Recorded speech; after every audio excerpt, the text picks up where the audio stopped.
కొమరంభీం జిల్లా కాగజ్ నగర్ పట్టణంలో కొనసాగుతున్న అన్నదాన సత్రానికి మున్సిపల్ అధికారులు నోటీసులు జారీ చేయడంపై మాజీ ఎమ్మెల్యే కోనేరు కోనప్ప తీవ్ర అభ్యంతరం వ్యక్తం చేశారు.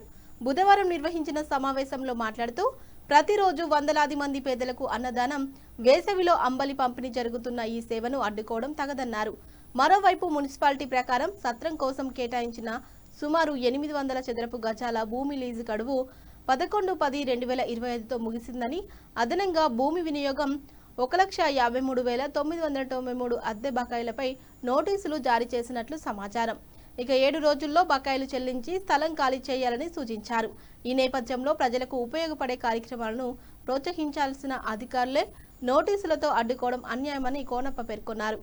నోటీసుల కారణాలను స్పష్టంగా వెల్లడించాలని, సమస్య ఉంటే చర్చల ద్వారా పరిష్కరించుకోవాలని సూచించారు. సేవా కార్యక్రమాలు నిరంతరాయంగా కొనసాగేందుకు అధికారులు సహకరించాలని డిమాండ్ చేశారు.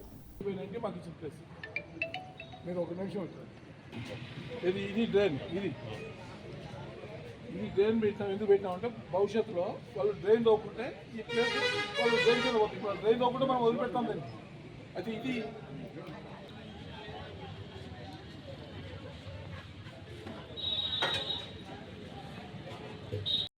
సంవత్సరాలు కష్టపడి ప్రజలకు మేము భోజనం పెడతా ఉన్నాం. రోజుకి 1000 మందికి పేద ప్రజలకు మేము భోజనం పెడతా ఉన్నాం.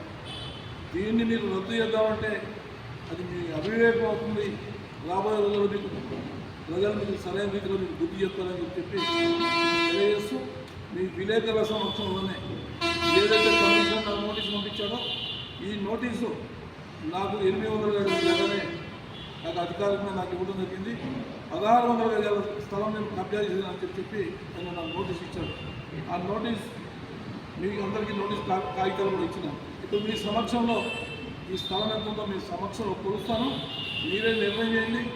వాళ్ళు ఇచ్చిన నోటీస్ తప్ప, లేకపోతే నేను కబ్జా చేస్తూనే ఏమన్నా ఇక్కడ రూపాయి డబ్బులు సంపాదించుకున్నానా?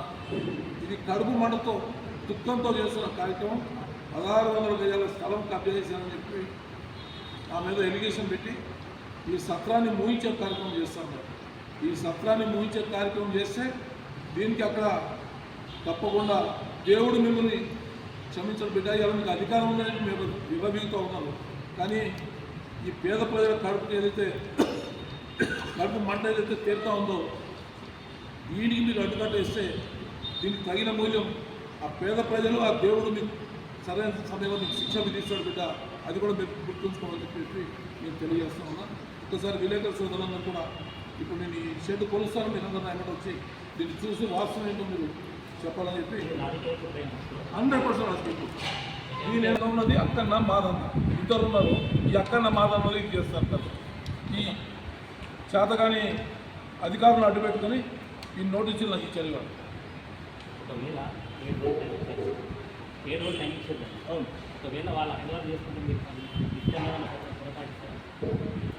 నేను నా శాయశక్తిలో ప్రయత్నం చేస్తాను. పేద ప్రజలు అన్నం పెడుతున్నా, లక్ష్యం అన్నం పెడతాను. నేను ఇవాళ చెప్పలే ఈ మాట 2010లో చెప్పాను.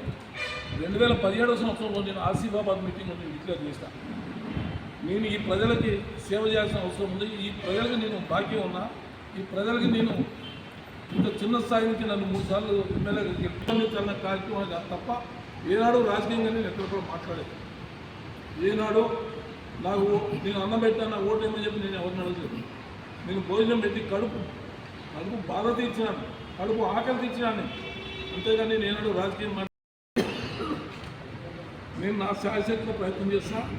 ఒకవేళ దానికి ఇది మూవ్ చేసినా కూడా ఇంకా ఎట్లా కొనసాగించాలో నా ప్రయత్నం చేస్తాను.